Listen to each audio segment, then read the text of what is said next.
Do you like ribs? No, no, no, no, not those kind of ribs. Whale ribs. Come down to the Natural History Museum in San Diego and check out all the cool whale stuff. You'll have a whale of a time. Hi, I'm here with Pat Stodard, the man who is behind the setup of this beautiful whale museum. Pat, tell me a little bit about what all it takes to get this up and running for everyone to enjoy. Well, what it takes is a few people, usually about a dozen people, and it takes about 4 to 4.5 weeks to put together. So there's 37 specimens in here, multiple casts, and all travels in about 10 52-foot trucks. Wow, sounds great. So tell me, what are you most excited about today? What I'm most excited is to see the reaction to people here in San Diego about this. We've had 2.5 million visitors through the show in 13 venues, so we're really keen to see how it goes here on the Southern California. All right, Pat, and tell me how it all started. All started. The Museum in New Zealand, Te Papa Tongariro, is the national museum back in New Zealand, and it has the largest whale collection in the world. So we thought this is a great way to get this out and tell the world about these, wonderful creatures. So we packed it up. We started off. It took us 3 years of development to do this, and interviewed lots of people, paleontologists and curators, recorded them all, so you can come down and press a button and list their stories. So you can talk with whale watchers from the Cook Islands. There are the stories of the old whalers themselves when they used to hunt the whales, and they've converted over to being conservationists now. So there's all sorts going on. All right, well, thank you so much. I'm so excited to get people down here. It's a great setup. I can't wait for everyone to see all the big skeletons.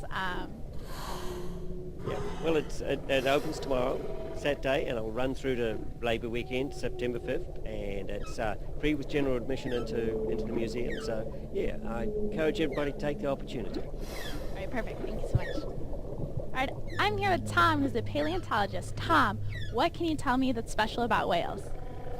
Well, whales evolved from animals that lived on land, so they reinvaded the sea about 52 million years ago.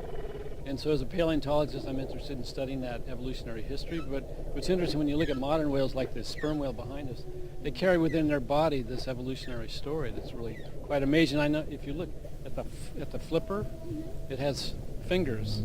So what's a whale doing with fingers?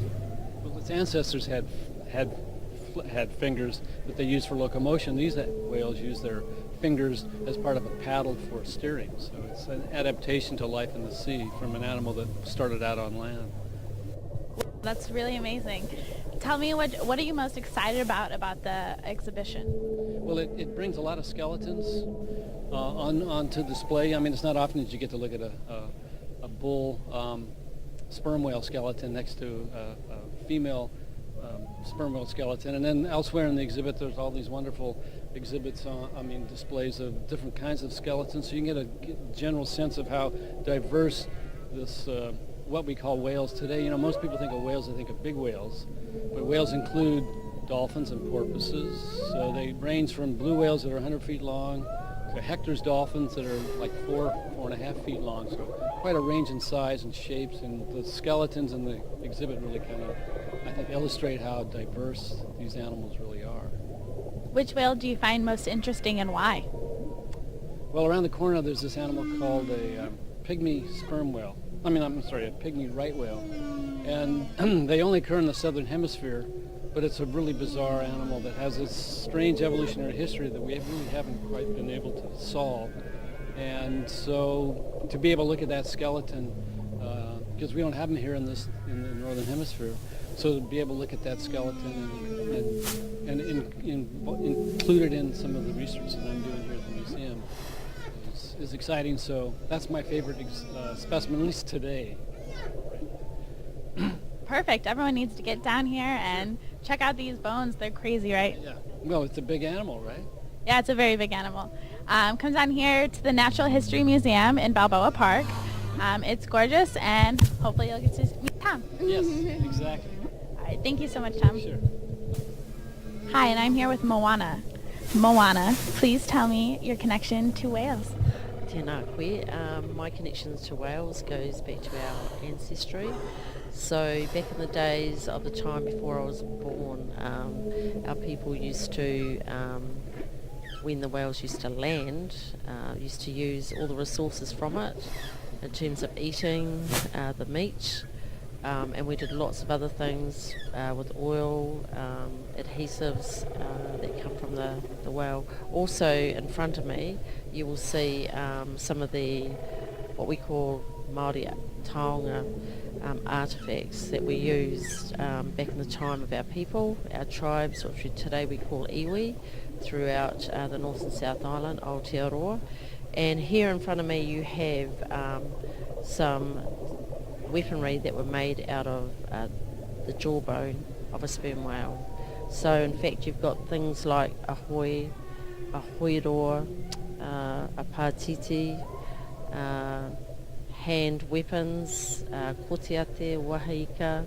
So we have several of these on display to show how they were made and used back in those days. They also come with an ancestry name. Depending on the carver, the maker of these beautiful artefacts, taonga, have been given names by the actual person who made it.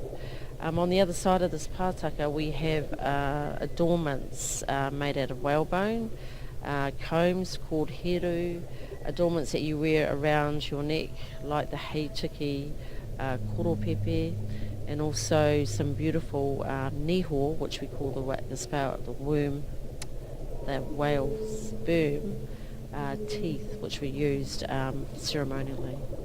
Yeah, so that's just a touch on what we have here in the pātaka.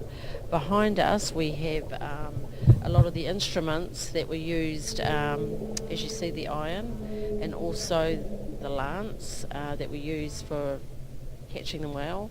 Further down the way there you'll see little bits and pieces of whalebone teeth of the sperm whale. Also some interesting little tools that we use for making the lines, the fishing lines of course, catching whales. So all sorts. A lot of the ribs were used for shelter. And also you can see here on the side of the pātaka we have a bedside table, so they were also used for candle holders, quite unique things back in the time of our whalers, so there's a lot. Furthermore, around the other side of the exhibition you'll see the beautiful young adult sperm whale called tuhononga. From our people, the tribe of New Zealand, when whales are beached at any place, the local iwi there will give it a name. And also what comes from that is a karakia. So they will do a little blessing, and that makes and helps the whale move on to its other world. So, yeah. Perfect. Wow, definitely. Yeah, you'll have to get down and check out this beautiful craftsmanship and everything about whales. Thank you so much. And if you're looking to have a whale of a time, come down to the Natural History Museum in Balboa Park and check out the whale exhibit here until September 5th. For the Talk of San Diego, I'm Jessa Michelle.